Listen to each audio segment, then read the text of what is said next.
नमामि शमीशान निर्वाण रूपम विभुम व्यापकम ब्रह्म वेद स्वरूपम निजम निर्गुणम निर्विकल्पम निरीहम चिदाकाशमाकाश वाशम भजे हम। शिव जो सत्य का प्रारूप है, शिव जो शून्य है, शिव जो अनंत है, शिव की पराकाष्ठा हम शायद शब्दों में वर्णित ना कर सकें।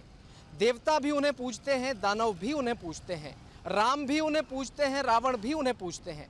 ऐसे शिव की महिमा का गुणगान करना, उनके जो गुणगान है उसको शायद हम शब्दों तक सीमित नहीं कर सकते।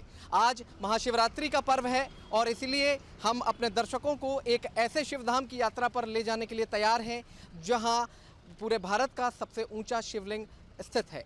भोजपुर हम पहुंचने वाले हैं। भोजपुर बहुत प्रसिद्ध है और यहाँ जो वास्तुकला है और इसके साथ ही स्थापत्य कला है, दोनों का एक बेजोड़ नमूना हम अपने दर्शकों को दिखाने वाले हैं।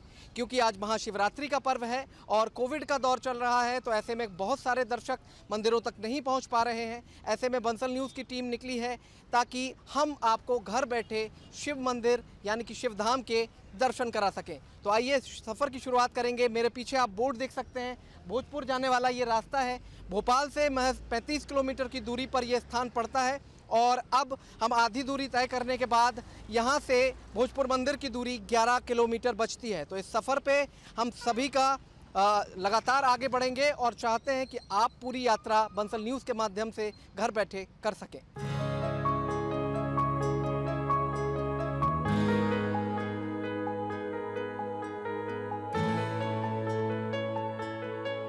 तो जैसा हमने आपको बताया था कि भोजपुर में ऐतिहासिक शिव मंदिर है। मंदिर के बारे में कई कहानियां प्रचलित हैं। राजा भोज से भी इसको जोड़ करके देखा जाता है। पांडवों की कहानियां भी काफ़ी प्रचलित हैं। तमाम तरह की ऐसी कहानियां हैं, किंवदंतियां हैं जिनके विषय में चर्चाएं की जाती हैं, बातें की जाती हैं। स्थापत्य कला और वास्तुकला का ये बेजोड़ नमूना बताया जाता है। इसके साथ ही एक महत्वपूर्ण बात और भी है, इस मंदिर की छत जो है वो गुंबदाकार है और ये 11वीं शताब्दी का मंदिर बताया जाता है, जबकि देश में मुगलों का आगमन नहीं हुआ था। यानी कि ये भी पुरातत्वविद बताते हैं कि भारत में गुंबदों का जो प्रयोग है वो मुगलों के आने से पहले किया जाता था। ऐसे तमाम किस्से हैं जिन पर आज हम बात करने वाले हैं और आपको बताने वाले हैं। राजा भोज से जोड़ करके इसको जिस तरह देखा जाता है और बताया जाता है कि राजा भोज ने यहाँ पर कई सरोवरों का निर्माण करवाया, बांधों का निर्माण करवाया और इसके साथ ही कई मंदिर उनके द्वारा बनवाए गए थे। लेकिन अद्भुत बात यह है कि इस मंदिर का निर्माण आज भी अधूरा है। आखिरकार क्यों ये मंदिर इतनी भव्य वास्तुकला के साथ शुरुआत में बनाया गया लेकिन उसके बाद इसका निर्माण कार्य अधूरा छोड़ दिया गया?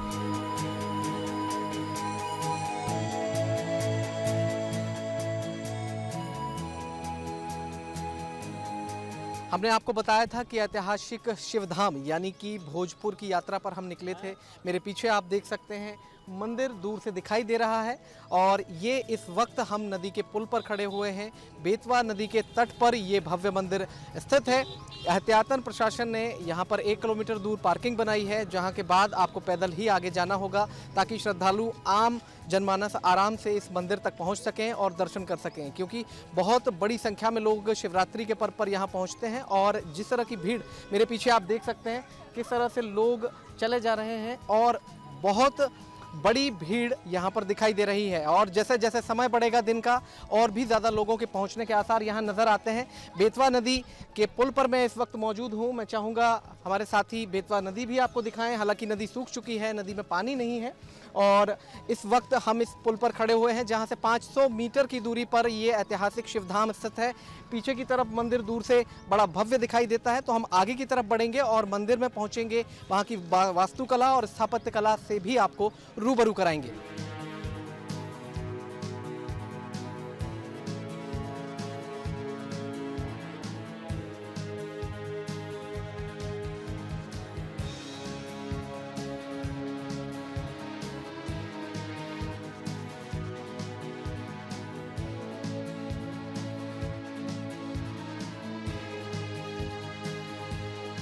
तो आपने देखा हम लगातार आगे बढ़ते जा रहे हैं। जैसे ही मंदिर के करीब हम पहुंचे हैं, मुश्किल से 100 मीटर की दूरी पर मंदिर स्थित है। यहाँ पर फल, फूल, बेलपत्री और प्रसाद की दुकानें लगाई गई हैं। श्रद्धालु यहाँ से बेलपत्र खरीदकर मंदिर में चढ़ाते हैं और यहाँ पर तमाम दुकानें लगाई गई हैं जहाँ श्रद्धालु पूजा का सामान खरीद रहे हैं। ये आप देख सकते हैं, ये अकौआ है, बेलपत्री रखी गई है और इसके साथ ही फूल भी रखे गए हैं पलाश के। ये बेल भी रखे हुए हैं और कहा जाता है कि बेल भगवान शिव को अत्यंत प्रिय है। बेलपत्र चढ़ाने से सभी लोगों की मनोकामना पूरी होती है। अब हम आगे बढ़ेंगे और मंदिर प्रांगण में पहुंचने के बाद अंदर शिवलिंग के दर्शन भी आपको कराएंगे।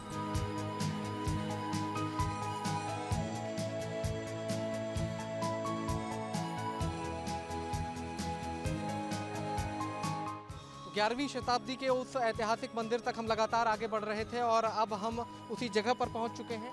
हमारे साथ आप आगे आ सकते हैं।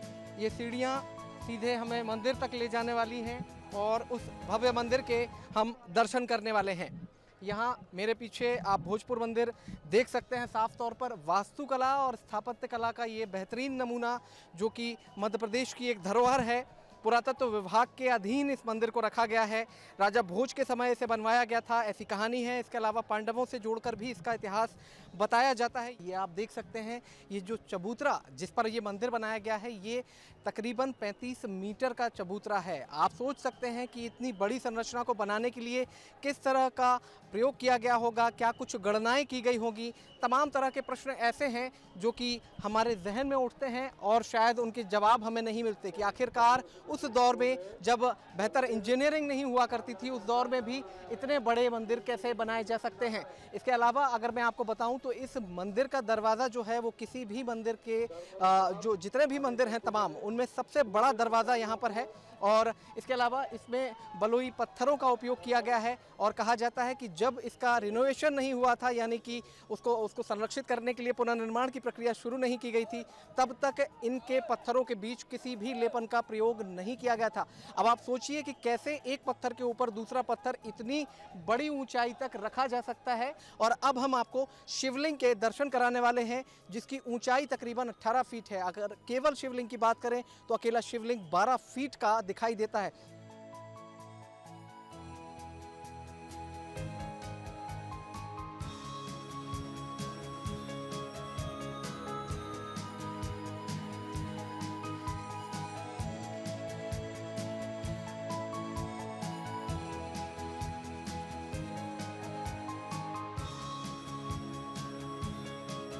और अब हम मंदिर के गर्भगृह तक पहुंच चुके हैं। आप मेरे पीछे देख सकते हैं भगवान का कितने आकर्षक रूप में श्रृंगार किया गया है। इस मंदिर को उत्तर भारत का सोमनाथ भी कहा जाता है। आप देख सकते हैं कितनी भव्य साज सज्जा की गई है। आज भगवान के ऊपर फूलों से पूरा श्रृंगार किया गया है। महाशिवरात्रि का ये पर्व है। इसके अलावा वास्तुकला का भी ये बहुत बड़ा नमूना है। ये 4 पिलर हम चाहेंगे हमारे साथी आपको दिखाएं। किन 4 पिलरों के ऊपर ये पूरी की पूरी छत टंगी हुई है। ऊपर भी नक्काशी की गई है और इसके साथ ही विभिन्न मूर्तियां भी उकेरी गई हैं। गर्मी का काफ़ी मौसम है, बहुत ज़्यादा गर्मी है, लेकिन इसके बावजूद भी श्रद्धालुओं के उत्साह में कोई कमी नहीं देखी जा रही है। ये जलहरी जो है, जो हम आपको दिखाना चाहते हैं, हमेशा शिवलिंग के बाहर खड़े होकर ही पूजन किया जाता है, लेकिन इस मंदिर में शिवलिंग की ऊंचाई इतनी ज़्यादा है कि इसका अगर अभिषेक करना होता है तो पुजारी जलहरी के ऊपर चढ़ते हैं और उसके बाद ही अभिषेक संभव हो पाता है। कितनी बड़ी जलहरी है, कुल मिलाकर 18 फीट की ये ऊंचाई बताई जाती है। जबकि यहाँ शिवलिंग की, अगर केवल शिवलिंग की बात करें तो वो अकेली शिवलिंग की ऊंचाई 12 फीट के तकरीबन है। ऊपर की छत आप देख सकते हैं गुंबदाकार है, 4 पिलरों के सहारे खड़ी हुई है। और इसके अलावा अगर आप गौर से देखेंगे तो आपको नज़र आएगा कि पत्थरों को चिपकाने के लिए किसी भी तरह के लेपन का प्रयोग नहीं किया गया है। एक के ऊपर एक पत्थर रखे गए हैं, बड़ी ही कसावट की गई है। इसके अलावा एक किंवदंती और मंदिर के बारे में सुनाई देती है कि रातों रात इस मंदिर का निर्माण हुआ है और जैसे ही सुबह हुई उसके बाद इस मंदिर का निर्माण कार्य रोक दिया गया, तो ये मंदिर अधूरा रह गया। और इसके अलावा ये भी कहा जाता है कि जिस तरह से पूरे मंदिर का कामकाज देखा जाता है, अगर उसको गौर करें तो ये किसी आपात स्थिति या युद्ध की स्थिति में काम रुका हुआ लगता है, क्योंकि ऐसी ही जो आपातकाल की स्थिति होती है उसमें ऐसे भव्य मंदिर का निर्माण रोका जा सकता है, जिसके लिए इतनी तैयारियां की गई हों। तो हम आपको दिखा रहे थे, आस्था का केंद्र तो है ही, इसके अलावा भारतवर्ष की गौरव गाथा भी ये मंदिर कहता हुआ नजर आता है।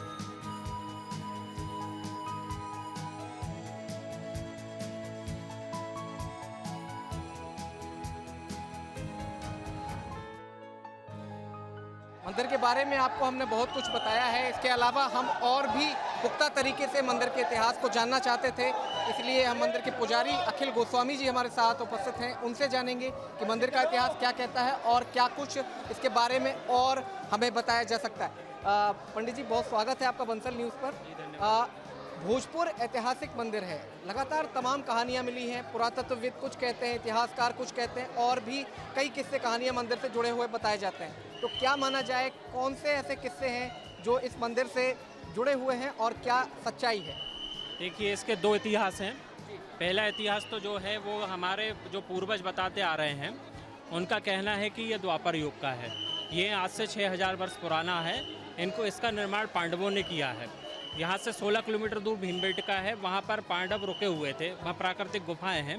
तो वहाँ पे जब पांडव रुके थे वनवास में, तो माता कुंती उनके साथ थी।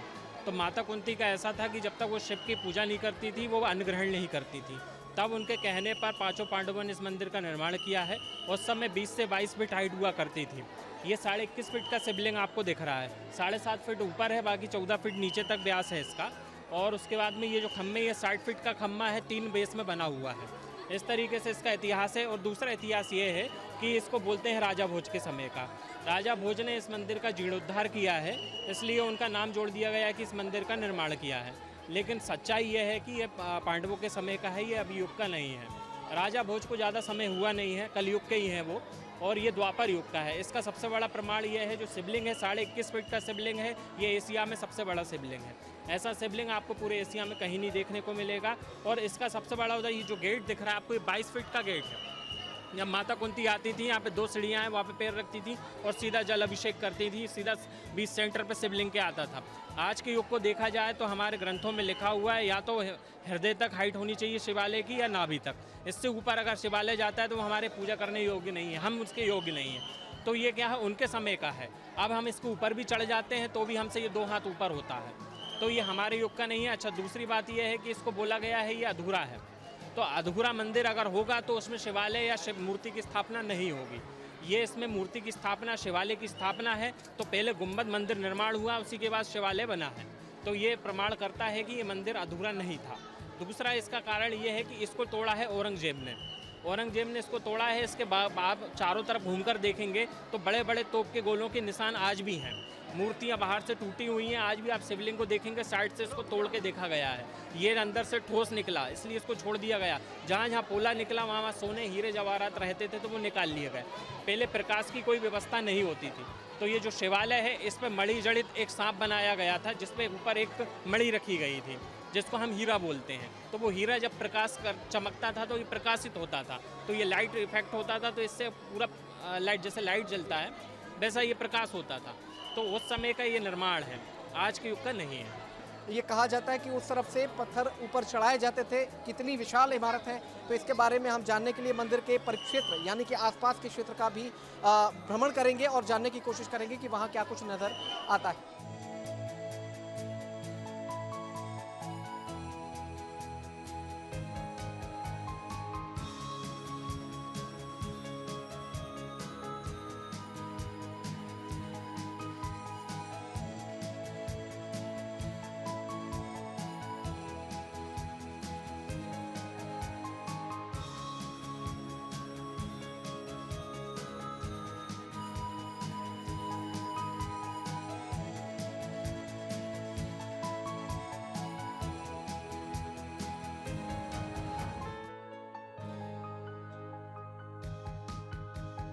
सवाल ये उठता है कि आखिर उस दौर में इतना ऊंचा मंदिर कैसे तैयार किया गया।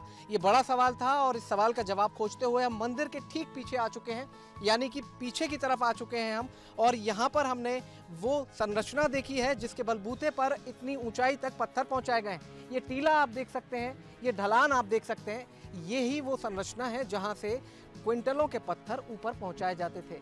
आप देख सकते हैं किस तरह से इसको डिज़ाइन किया गया है और ऊंचाई बनाई गई है। और यहाँ से सीधे मंदिर की छत तक पत्थर पहुँचाए जाते थे। और मंदिर की ऊंचाई जो इतनी है, इतनी लंबी, इतनी ज़्यादा ऊंचाई जो है, वहाँ पर सवाल ये उठता था कि आखिरकार तब मशीनें नहीं थी, कोई भी संसाधन नहीं थे, उसके बावजूद भी कैसे इतने बड़े मंदिर का निर्माण किया गया। तो उसका उत्तर हमें ये पहाड़ी नुमा संरचना जो है वो देती है और बताती है कि इसके सहारे ही यहाँ पर बड़े बड़े पत्थर पहुँचाए जाते थे।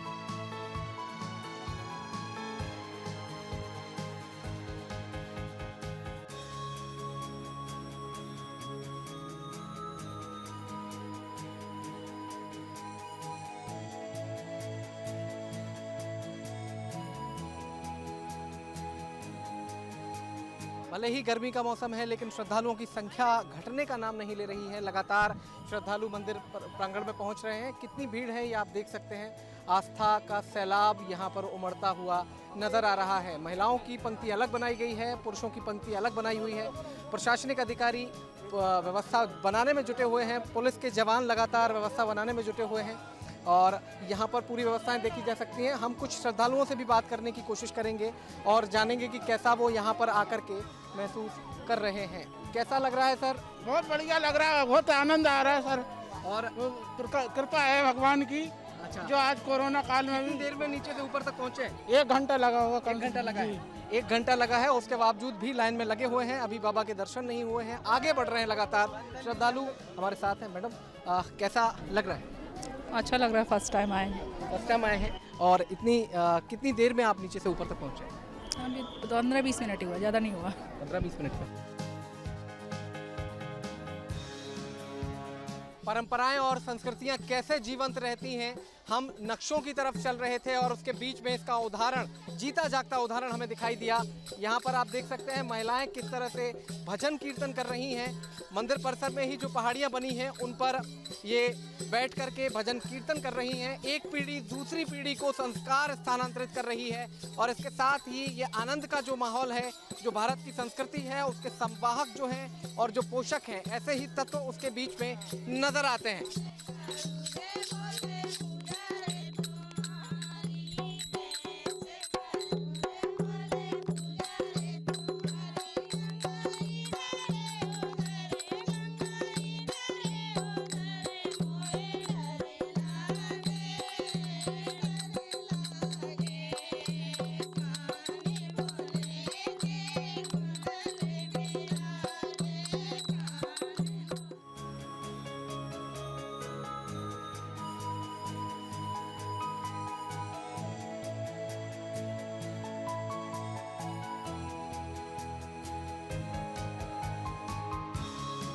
तो हमने आपको बताया था कि चट्टानों पर नक्शे उत्कीर्णित किए गए हैं। यहाँ पर केवल एक मंदिर बनाने के बारे में नहीं सोचा गया था, बल्कि मंडप और तमाम तरह की ऐसी संरचनाएं जो कि हिंदू मंदिरों में आपको दिखाई देती हैं, उसका पूरा नक्शा बनाया गया था। ये आप देख सकते हैं, ये चट्टान है जिस पर ये पूरा का पूरा नक्शा उत्कीर्णित किया गया है। पीछे तक लगातार अलग अलग स्लोप में आप देख सकते हैं, अलग अलग रेलिंग के द्वारा इन्हें अंदर किया गया है ताकि इन पर कोई निशान ना आए और वो ऐसे ही बने रहें। पत्थरों पर उत्कीर्णित किए जाते थे नक्शे। गर्भगृह के साथ ही यज्ञ मंडप और तमाम तरह की ऐसी संरचनाएं थीं जिनको प्लान किया गया था। आज जैसे हम किसी बड़ी इमारत का नक्शा प्लान करते हैं और उसका ब्लूप्रिंट तैयार करते हैं, उसकी 3D इमेज तैयार करते हैं, तो उस दौर में इस तरह के नक्शे बनवाए जाते थे। ये चट्टानों के ऊपर इसलिए बनवाए गए ताकि लंबे समय तक ये नक्शे ऐसे ही यथावत बने रहें। एक चीज़ और जो यहाँ से मुझे नज़र आ रही है वो ये है कि मंदिर के पीछे हम आपको ले गए थे, एक पहाड़ी नुमा संरचना हमने आपको दिखाई थी, वो आप देख सकते हैं। अब इतनी दूरी से आप स्पष्ट समझ पाएंगे कि मंदिर की छत और उस पहाड़ी के बीच में कितना अंतर है, कितने आसानी से पत्थर ऊपर पहुंचाए जा सकते हैं और इसलिए इस संरचना को बनाया गया है। इसके पीछे पत्थरों का एक बांध बनाया गया है, उसके बीच में मिट्टी रोकी गई है और उसके बाद यहाँ से पत्थर मंदिर की छत तक पहुंचाए जाते थे। तो हमने आपको नक्शे भी दिखाए और वो दृश्य भी दिखाया ताकि आप समझ सकें कि क्या कुछ इंजीनियरिंग उस दौर में रही होगी।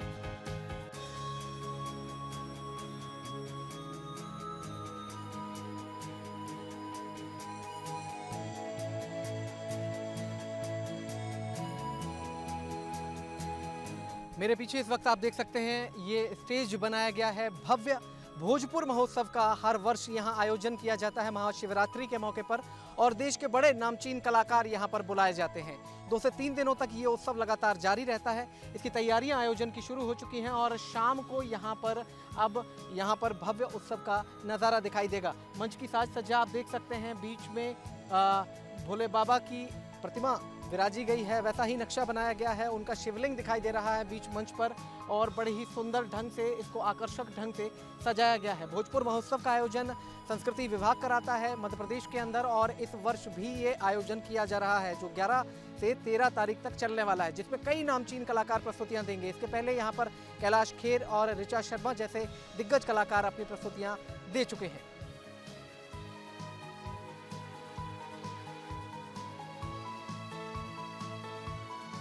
दर्शकों, हम महाशिवरात्रि के पावन अवसर पर भोजपुर मंदिर की यात्रा पर निकले थे, जिसके इतिहास से हमने आपको वाकिफ कराया, वास्तुकला से आपको वाकिफ कराया। दर्शकों की जो तादाद है यहाँ पर, जो श्रद्धालुओं की जो तादाद है वो लगातार बढ़ती जा रही है। दिन जैसे जैसे चढ़ रहा है, लगातार श्रद्धालुओं की भीड़ यहाँ पर उमड़ रही है। जिस तरह से राजा भोज से इस मंदिर के इतिहास को जोड़कर देखा जाता है, इसके अलावा पांडवों से जोड़कर देखा जाता है, इसके अलावा जो वहाँ पर नक्काशी की गई है ज़मीन पर, जिस तरह से मंडप और अन्य जो मंदिर के अंदर परिक्षेत्र में जिन इमारतों का निर्माण किया जाना था उनके नक्शे उकेरे गए हैं, उससे भी हमने आपको वाकिफ कराया। इसके अलावा जो भी मंदिर का इतिहास कहता है, मुगलों की आमद भी यहाँ दर्ज की गई थी, इसके बावजूद भी ये मंदिर पूरी आन बान और शान के साथ खड़ा हुआ नजर आता है। मंदिर के बाहर जो मूर्तियां हमने देखी, कुछ मूर्तियां भी खंडित हैं, लेकिन उसके बावजूद आज भी ये मंदिर आस्था का केंद्र बना हुआ है। सबसे बड़ा शिवलिंग एशिया का इस मंदिर में माना जाता है, भोजेश्वर मंदिर के नाम से भी प्रसिद्ध है और इसको भोजपुर भी कहा जाता है। तो हमने इस पूरी यात्रा के दौरान मंदिर के हर पहलू से आपको रूबरू कराने की कोशिश की। भारत आस्थाओं का देश है, भारत विश्वास का देश है और भारत में धर्म जिस तरह से माना जाता है उसका आज यहाँ नज़ारा हमें दिखाई दिया। जिस तरह से श्रद्धालु लगातार उमड़ रहे हैं, लंबी लाइन लगी है, किलोमीटरों से गाड़ियां चली आ रही हैं, ये भारत की सोच और उनकी आस्था और विश्वास पर मुहर लगाता है। हालांकि हमने पूरी यात्रा के दौरान आपको मंदिर के धार्मिक महत्व के साथ ही इसकी वास्तुकला और इसकी संस्कृति और जो धरोहर ये लेकर के चल रही है, अपने अंतस में समेटे हुए हमारे इतिहास की गौरवशाली गाथा को 11वीं सदी से लगातार आज तक ये लेकर के चल रही है, उसके हर पहलू से हमने आपको रूबरू कराने की कोशिश की है। उम्मीद है आपकी ये यात्रा सुखद रही होगी। कैमरामैन आशीष खरे के साथ विकास द्विवेदी, बंसल न्यूज़, भोजपुर।